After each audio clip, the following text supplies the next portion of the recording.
Vous allez faire une sortie avec un van Volkswagen des années 70. La carrosserie de ce T2 est solide, mais la technologie vient d'une époque différente. Conduisez doucement avec cette vieille dame. La clé est asymétrique et ne peut s'introduire que d'une seule façon. Soyez prudent. Pour démarrer à froid, il faut tourner la clé. Le voyant de la batterie et le voyant d'huile s'allument en rouge. Appuyez une fois, brièvement, sur la pédale d'accélérateur. Appuyez encore un petit peu sur l'accélérateur pendant le démarrage. Pour démarrer à chaud, il faut tourner la clé. Les voyants de la batterie et de l'huile s'allument en rouge. Mettre le manche de vitesse au point mort. Appuyez à fond sur la pédale d'accélérateur pendant le démarrage jusqu'à ce que le moteur s'allume. Parfois, les voyants restent allumés pendant un court moment. Ils s'éteignent automatiquement après avoir accéléré un peu. Par contre, si un des voyants s'allume en rouge pendant que vous roulez, arrêtez-vous immédiatement et contactez-nous. Le changement des vitesses doit être fluide. Ne forcez jamais quand vous passez d'une vitesse à l'autre. La première et seconde vitesse se trouvent côté gauche, face à face. Côté droit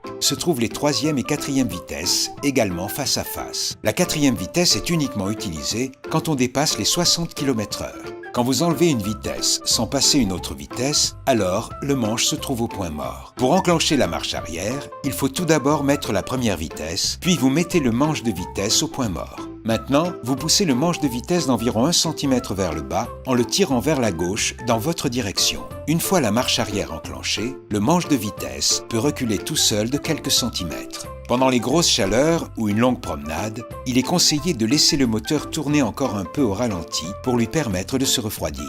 L'éclairage se trouve sur le tableau de bord complètement à gauche. Tirez le bouton vers vous pour l'allumer. L'indicateur de direction est le levier qui se trouve à gauche. Le levier à droite sert à activer les essuie-glaces. Voici le chauffage. Si le levier rouge est positionné vers le bas, alors l'air chaud est activé. Si le levier bleu est positionné vers le bas, alors l'air froid est activé. Vous trouverez le frein à main. Vous pouvez l'activer en le tirant vers vous. Pour relâcher le frein à main, il suffit de le tourner d'un quart de tour et de le relâcher. Pour ouvrir la porte coulissante, poussez la poignée vers le bas et faites coulisser la porte. Pour fermer, poussez la poignée vers le haut.